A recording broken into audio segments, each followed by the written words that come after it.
तो हेलो आने वाला बस स्वागत है आपको मेरे चैनल आई एक्सप्लेन ऑल पे। तो आज हम डिस्कस करेंगे सोलो लेवलिंग के एपिसोड 12 को, जो कि इस सीजन का लास्ट एपिसोड है और जिसका टाइटल है राइट्स।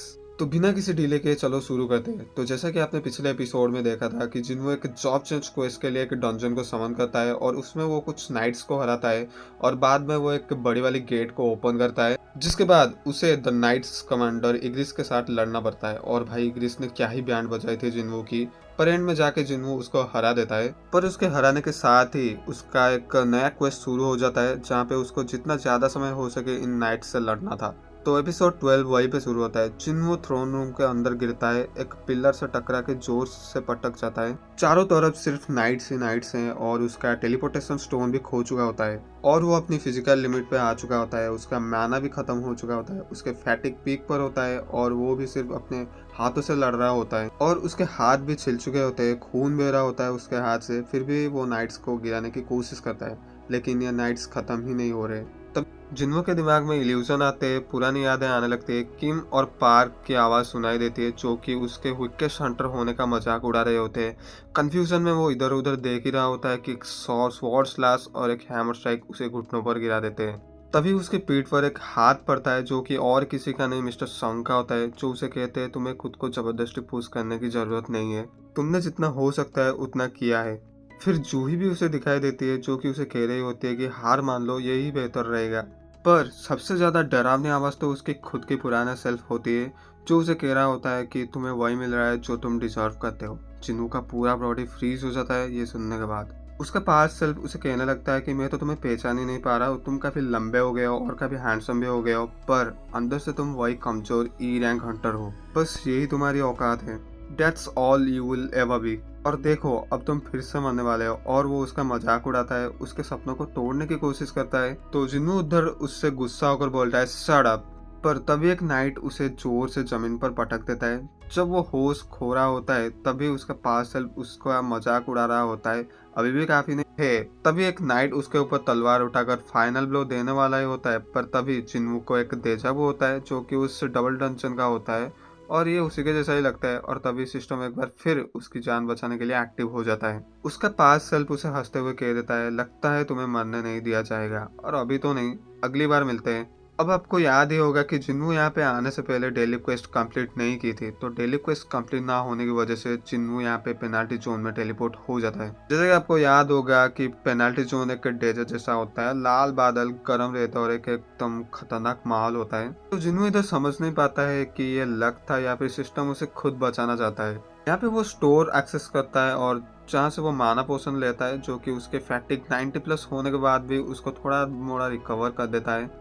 पर इधर उसका हेल्थ पोशन काम नहीं करता क्योंकि उसके घाव बहुत बड़े होते हैं और अभी वो सोच ही रहा होता है कि ये हेल होगा या फिर उसे लेवल अप करना पड़ेगा। तभी नीचे से 6 मैसिव डेजर्ट सेंटीपीड आ जाते हैं। लेकिन अब जिन्नू इन कीड़ों से नहीं डरता क्योंकि अब वो पहले से ज़्यादा स्ट्रांग हो चुका होता है। अपने नए स्किल और स्टैमिना के साथ वो इन सेंटीपीड्स को एक एक करके मार गिराता है। और इधर वो अपना पास्ट सेल्फ को याद करता है और सोचता है कि if pain does not kill me then it will make me stronger, और अपना हिम्मत बढ़ाता है। दूसरी ओर दुनिया के इस भयंकर बैटल से अलग एक शांत पल होता है जिन्ना के रूम में।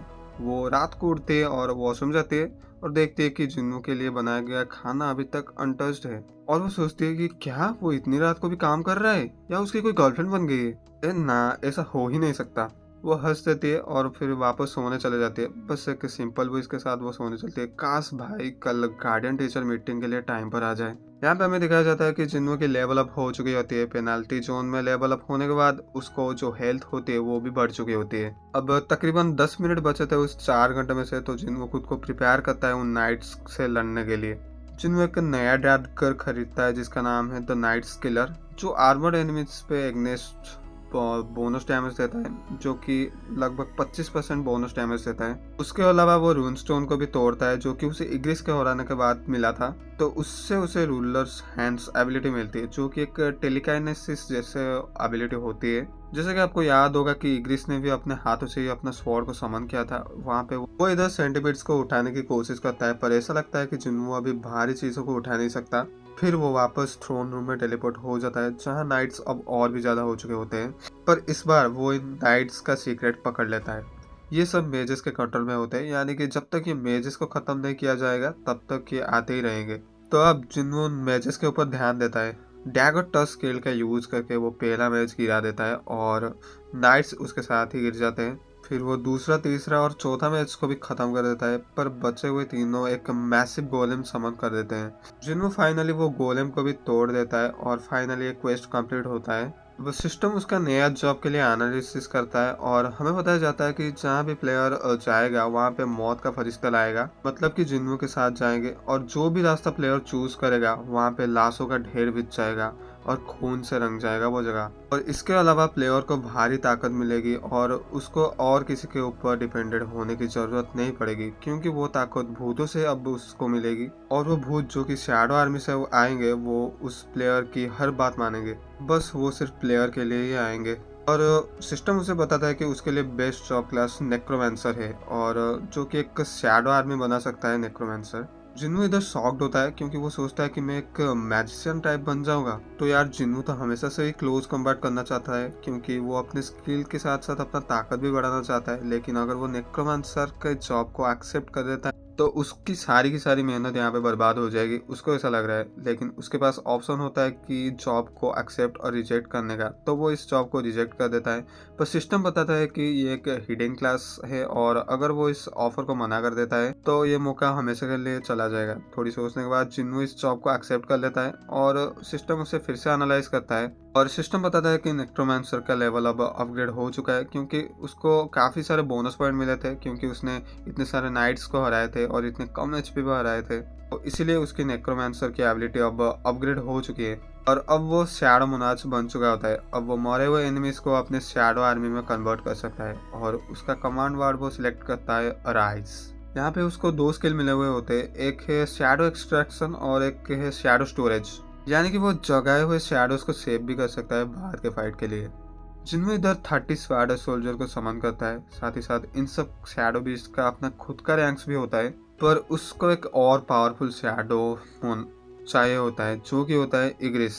तो वो यहाँ पे इग्रिस द ब्लड रेड को उठाने का ऑर्डर देता है, पर पहले 2 बार वो फेल हो जाता है और अब सिर्फ एक ही मौका बचा हुआ होता है और एक स्ट्रॉन्ग स्पीच देने के बाद इग्रिस फाइनली उड़ जाता है। जिन्हों अभी उसका नाम सिर्फ इग्रिस ही रख देता है। इस नए शैडो आर्मी के सामने वो एक नए रूप में खड़ा होता है, यानी कि एक किंग के रूप में खड़ा होता है। दूसरी तरफ हंटर एसोसिएशन के चेयरमैन गो और जिंचुल इधर जेजू आइलैंड मिशन के अपडेट्स के लिए वेट कर रहे होते हैं और सुबह होने वाले होते हैं। वही चोई और उसकी टीम जेजू आइलैंड के आसपास होती है और हेलीकॉप्टर का पायलट वाटर के नीचे कुछ अजीब माना फेल करता है।